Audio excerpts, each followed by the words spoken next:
Look, y'all, we need to talk about this because at this point it's kind of pissing me off that we can't read what is literally right in front of us.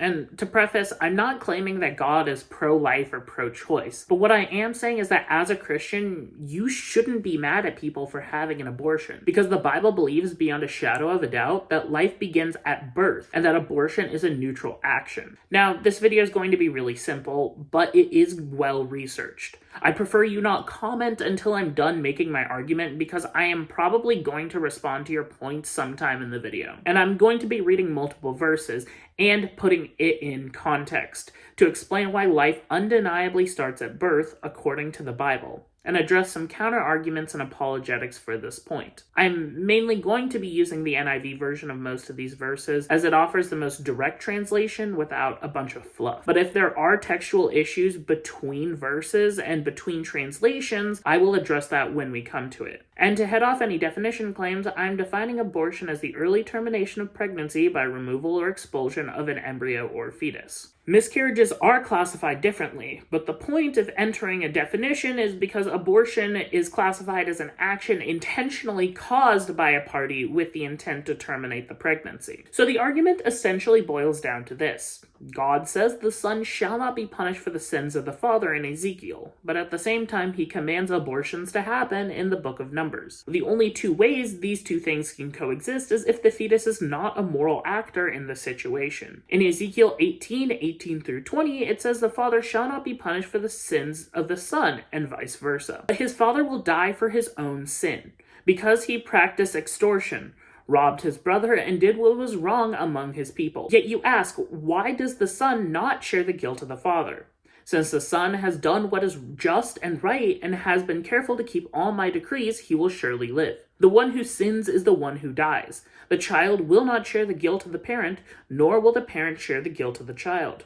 The righteousness of the righteous will be credited to them, and the wickedness of the wicked will be charged against them. Now, this verse is probably the most undisputed verse across the entire Bible, and is used by pro-life advocates as well as people addressing arguments of personal responsibility. Now, I have heard some talk about how the verse is talking about only your eternal soul and how the final punishment will not be inflicted based off of your children.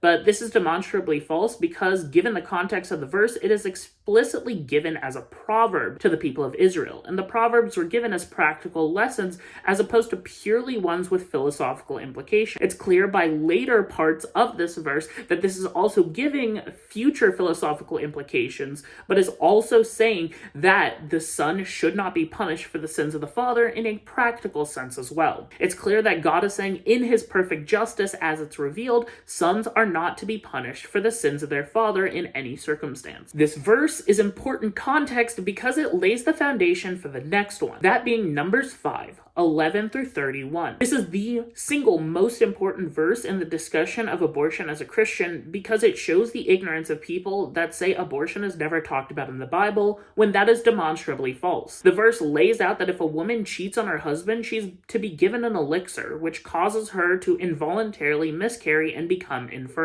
But if you have gone astray while married to your husband, and you have made yourself impure by having sexual relations with a man other than your husband, here the priest is to put the woman under a curse. May the Lord cause you to become a curse among your people, when he makes your womb miscarry and your abdomen swell. May this water that brings a curse enter your body, so that your abdomen swells and your womb miscarries. Then the woman is to say, Amen, so be it. The priest is to write these curses on a scroll and wash them off into the bitter water. He shall make the woman drink the bitter water that brings a curse, and this water that brings a curse and causes bitter suffering will enter her. The priest is to take from her hand the grain offering for jealousy, wave it before the Lord, and bring it to the altar. The priest is then to take a handful of the grain offering as a memorial offering and burning it on the altar. After that, he is to have the woman drink of the water. If she has made herself impure and had been unfaithful to her husband, then this will be the result. When she is made to drink the water that brings a curse and causes bitter suffering,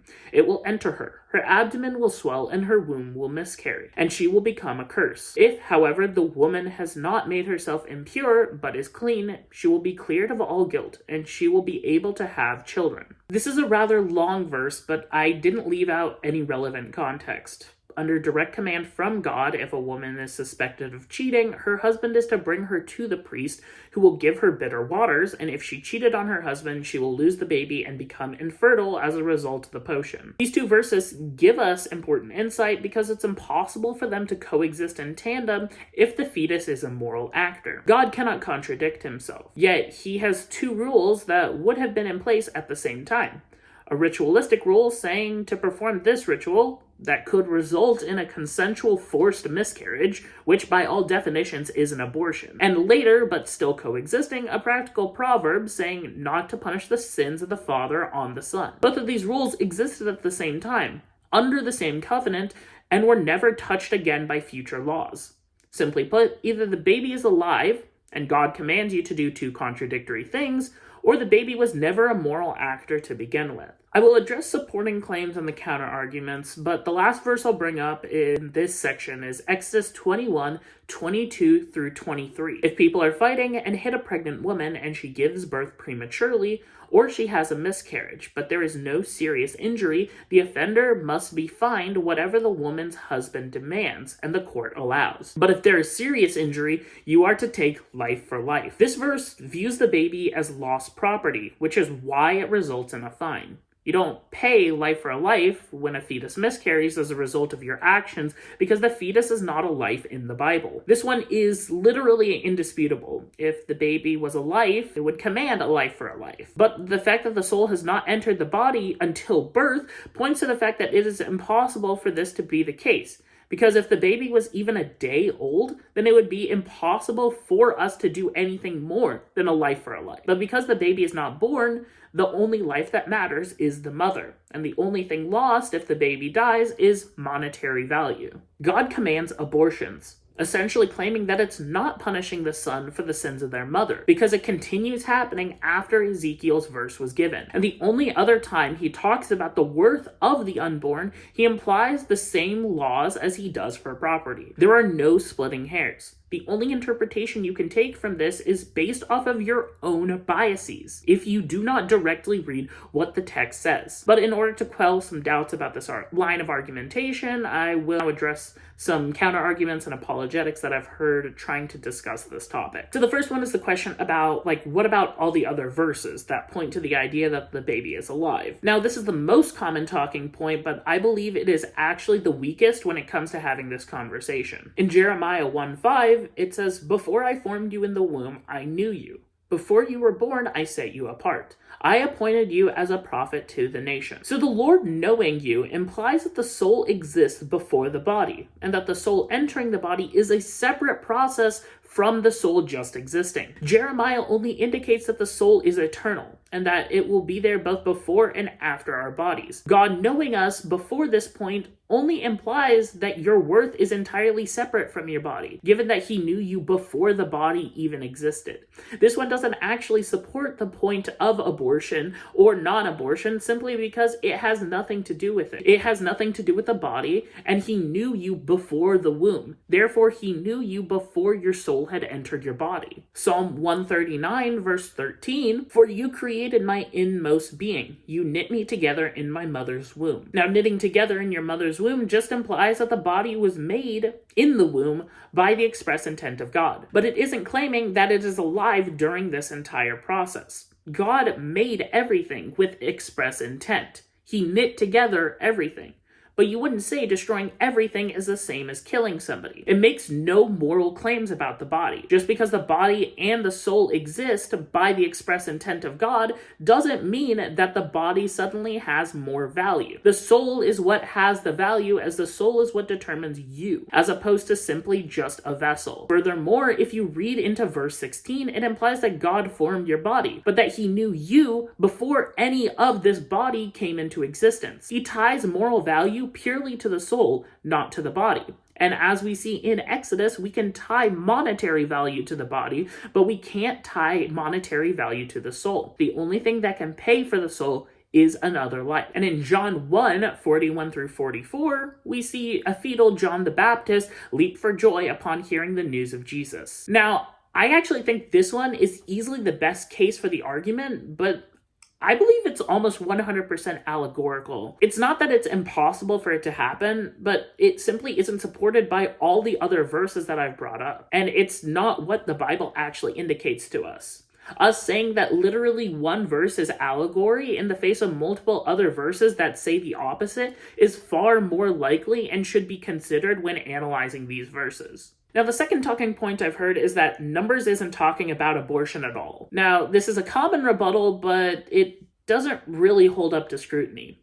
The most accurate translation of what the ritual does, and the one that comes up the most, is the thighs shrink away and the womb swells, which many have taken to be just physical ailment as opposed to a forced miscarriage. Now, shrinking thighs are a common sign of infertility. Small hips and thighs have been seen as undesirable biologically because they're not ideal for bearing children. But likewise, the symbolism here shows that women, after drinking the potion, become a curse and would no longer be able to support their child, with many translations using this term miscarry, and others using the phrasing fruits of her womb depart from her, as she becomes unable to physically bear the child any longer. Simply put, the evidence supports the fact that if she becomes infertile, she wouldn't be able to carry the child. And likewise, it would be considered an abortion because it was caused by the actions of another party intentionally. An abdominal swelling is common during the times following a birth and a miscarriage. Postpartum swelling is common and usually gets worse during the first postpartum week. This swelling is often due to an accumulation of fluids in parts of the body, and it gradually improves over time.